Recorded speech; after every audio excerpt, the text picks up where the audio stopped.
नमस्ते, सदावत्सले मातृभूमि, जय हिंद। दोस्तों, स्वागत है आप सबका टेक्निकल अस में। शुरू करते हैं आज के डिफेंस समाचारों को। दोस्तों, पहली खबर की बात करते हैं तो वो आ रही है भारत की डिफेंस एक्सपोर्ट को लेकर। उद्योगपति बाबा कल्याणी ने कहा कि स्वदेशीकरण पर भारत की जो मौजूदा नीतियां हैं उसके मद्देनजर भारत 2030 तक एक शुद्ध रक्षा उपकरण निर्यातक बन जाएगा। 2030 तक उन्होंने कहा कि हमारी जीडीपी लगभग 7 से 8 ट्रिलियन अमेरिकी डॉलर हो सकती है और तब तक हमें रक्षा उपकरणों का शुद्ध निर्यातक होना चाहिए। दोस्तों, अगली खबर की बात करते हैं तो वो आ रही है विमान डिजाइन के लिए भारत निर्मित सॉफ्टवेयर और डिजाइन को लेकर। दरअसल उद्योगपति मुकेश अंबानी ने भारत सरकार के स्वदेशीकरण के प्रयासों पर अपनी नजरें गाड़ दी हैं। ड्रोन निर्माण के बाद अब रिलायंस विमान के डिजाइन और सॉफ्टवेयर के निर्माण में प्रवेश करना चाह रहा है। साथ ही रिलायंस कंपनी ने कहा कि वे अपने डिजाइनिंग टूल्स के लिए फिजिक्स, मैथमेटिक्स और कंप्यूटर विज्ञान के संयोजन का उपयोग करती है। इसके अलावा उन्होंने कहा कि जियो प्लेटफॉर्म की सहायक कंपनी संख्या सूत्र लैब्स ने ड्रोन और एयरक्राफ्ट डिजाइन के लिए सॉफ्टवेयर का प्रदर्शन किया है और खुद को एक विकल्प के रूप में भी पेश किया है, क्योंकि भारत ने ड्रोन की नीतियों को उदार बनाने के साथ साथ रक्षा के क्षेत्र में स्वदेशीकरण को दोगुना किया है। दोस्तों, कल्याणी स्ट्रेटेजिक सिस्टम लिमिटेड के द्वारा एक जबरदस्त ड्रोन तैयार किया गया है जिसका नाम भारत 150 रखा गया है। दोस्तों, इस कॉन्फ़िगरेशन वाले ड्रोन ने लेह लद्दाख में ऊंचाई वाले क्षेत्रों में भारतीय सेना ने इसका परीक्षण किया, जिसमें कि इसने 20 किलोग्राम के पेलोड के साथ 8.5 किलोमीटर का प्रदर्शन किया। बता दें कि ये ड्रोन वर्टिकल टेक ऑफ और लैंडिंग क्षमता के साथ है और इसका जो मैक्सिमम टेक ऑफ वेट है वो है 150 किलोग्राम का और एम्प्टी टेक ऑफ वेट है 58 किलोग्राम का। बता दें कि इस ड्रोन में स्वदेशी रूप से तैयार किया गया रेडियो कम्युनिकेशन सिस्टम और इनिशियल नेविगेशन सिस्टम भी है। साथ ही साथ इसमें एंटी जैमिंग और एंटी स्पूफिंग क्षमताएं भी है, जो कि इसे जैमिंग और जीपीएस से वंचित वातावरण में भी ऑपरेट करने की क्षमता देता है। ड्रोन की बैटरी 50 किलोमीटर से 200 किलोमीटर के लिए एक संचार लिंक इंक्रिप्शन के साथ न्यूनतम 30 मिनट का इसका इंड्योरेंस टाइम है और इसके इंड्योरेंस को अगर आवश्यकता पड़ती है तो उसे बढ़ाया भी जा सकता है। बता दें कि भारत 150 वाटर और डस्ट प्रूफ है और ये -30 डिग्री सेल्सियस से 65 डिग्री सेल्सियस के बीच में काम कर सकता है और इसकी एवरेज स्पीड है 50 किलोमीटर प्रति घंटा। ये ऑटोनॉमस और इलेक्ट्रॉनिक रूप से एक स्थिर डिजाइन है जो इसे logistic, search and rescue, signal intelligence और communication intelligence, ISR, warhead dropping आदि के लिए लॉइटरिंग म्यूनिशन में काम करने के लिए उपयुक्त बनाता है। अगली खबर की बात करते हैं तो वो DRDO को लेकर आ रही है। दरअसल भारतीय सेना में मौजूद मेन बैटल टैंक्स और इन्फेंट्री फाइटिंग व्हीकल्स को जल्द ही एडवांस 81 mm एंटी थर्मल और एंटी लेजर स्मोक ग्रेनेड से लैस किया जाएगा, जिसे कि DRDO की high energy materials research laboratory ने बनाया है। बता दें कि ये एक तरीके का पतला धुआं बनाती है जो कि 40 सेकंड के लिए रहता है, जिससे कि ये दुश्मन के टैंकों की थर्मल इमेजिंग साइट को और लेजर उपकरणों से अपने आप को बचा सकता है। हालांकि 40 सेकंड काफी ज्यादा होते हैं दुश्मन को काउंटर करने के लिए अपनी जगह पर वापस जाने के लिए। वहीं DRDO की combat vehicle research and development establishment भी इस 81 mm के एंटी थर्मल और एंटी लेजर स्मोक ग्रेनेड को इंटीग्रेट करेगी DRDO और LNT के द्वारा बनाए जाने वाले लाइट टैंक्स पर, जिसका निर्माण शुरू हो गया है। दोस्तों, अगली खबर कावेरी इंजन को लेकर आ रही है। दोस्तों, कावेरी इंजन का जो कोर का पुनर्निर्माण किया गया था वो काफी स्टेबल है, यानी कि स्थिर है और उसने अपनी सभी तकनीकी दिक्कतें, खास करके noise at high throttle testing और कंबशन फ्लिकर की जो समस्या थी उसे ठीक कर दिया है। इसके अलावा 46 किलो न्यूटन कावेरी इंजन के कई जमीनी परीक्षण किए जा चुके हैं इसे वैलिडेट करने के लिए, जिसे कि ऑरा यूकैफ प्रोग्राम में इस्तेमाल में लाया जाएगा।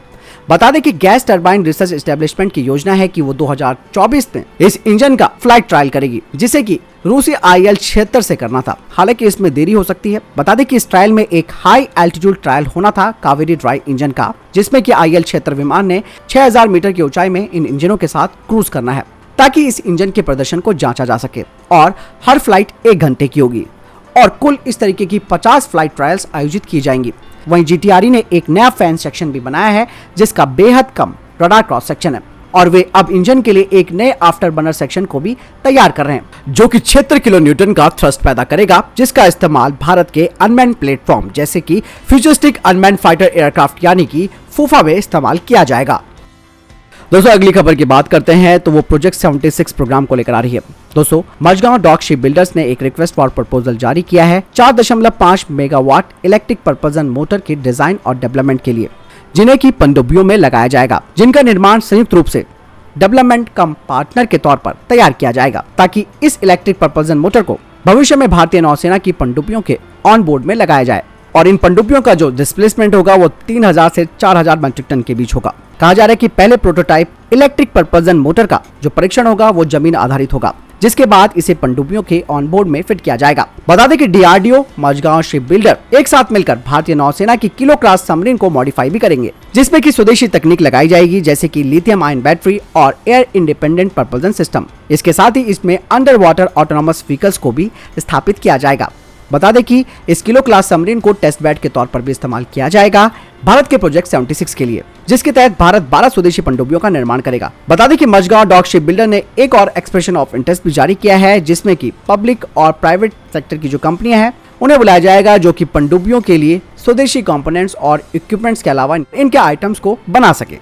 दोस्तों अगली खबर की बात करते हैं तो वो अमेरिका और भारत को लेकर आ रही है। अमेरिका के 13 लोगों का डेलीगेशन भारत में आया हुआ है, जहां उन्होंने भारत में मझगांव डॉक शिप बिल्डर्स के साथ मुलाकात की है, जिसमें कि यूएस डेलीगेशन ने मझगांव डॉक शिप बिल्डर की क्षमता और दक्षता के बारे में जाना है। कहा जा रहा है कि ये दौरा इसलिए भी महत्वपूर्ण माना जा रहा है क्योंकि भारत और अमेरिका इस संभावनाओं पर बातचीत कर रहे हैं कि आने वाले समय में भारतीय शिपयार्ड में अमेरिकी नौसेना के जहाजों की मेंटेनेंस और रिपेयरिंग हो सकेगी।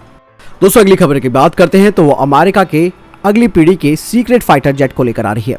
अमेरिकी वायुसेना का सबसे सीक्रेट हथियार इतने चुपचाप तरीके से बनाया जा रहा है कि किसी को इसके बारे में खबर नहीं मिल रही है कि ये प्लेन कैसा दिखता है। हालांकि इसकी सिर्फ कल्पना की जा सकती है, लेकिन हाल ही में एक कार्यक्रम में अमेरिकी सेक्रेटरी फ्रैंक कैरिल ने एक जरूरी जानकारी दी। उन्होंने कहा कि अब ये विमान बेहद गंभीर स्तर के डेवलपमेंट फेज पर पहुंच चुका है। उन्होंने कहा कि अमेरिकी एयरफोर्स ने next generation air dominance program की शुरुआत 2015 में की थी और ये एक एक्स प्लेन प्रोग्राम है जिसका डिजाइन कम रिस्क वाला होगा। साथ ही उन्होंने कहा कि जब ये विमान बनकर तैयार हो जाएगा तो ये दुनिया का सबसे घातक फाइटर जेट होगा। इसमें हमला करने, बचाव करने और निगरानी के लिए अत्याधुनिक तकनीकें लगी होंगी। इसे फैमिली ऑफ सिस्टम के तहत डिजाइन किया गया है।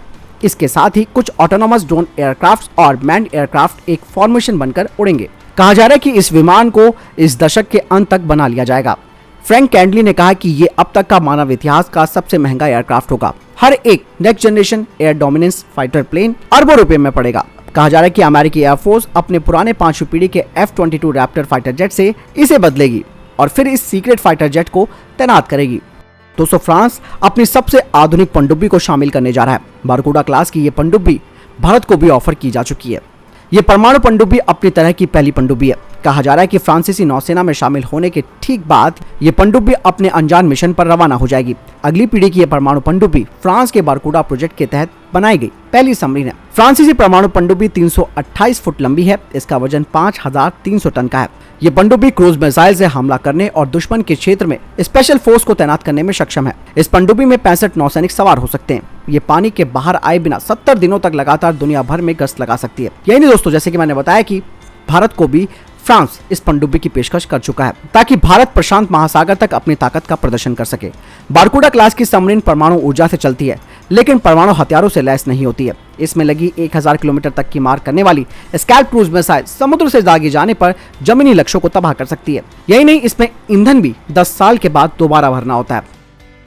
दोस्तों भारत का सबसे बड़ा ऑप्टिकल टेलीस्कोप जो नए सुपरनोवा और शुद्ध ग्रहों की पहचान कर सकता है, उसे अब ऑपरेशनल कर दिया गया है। नैनीताल के पास 8000 फीट से अधिक ऊंचाई पर स्थित 4 मीटर दूरबीन को हर रात ऊपर से गुजरने वाले आकाश की एक पट्टी का सर्वेक्षण करने के लिए डिजाइन किया गया है, जिससे कि ये सुपरनोवा गुरुत्वाकर्षण लेंस जैसी क्षणिक या फिर परिवर्तनशील वस्तुओं की पहचान करने की अनुमति देता है। इसके अलावा यह अंतरिक्ष के मलबे और एस्टेरॉइड्स की भी जानकारी दे पाएगा।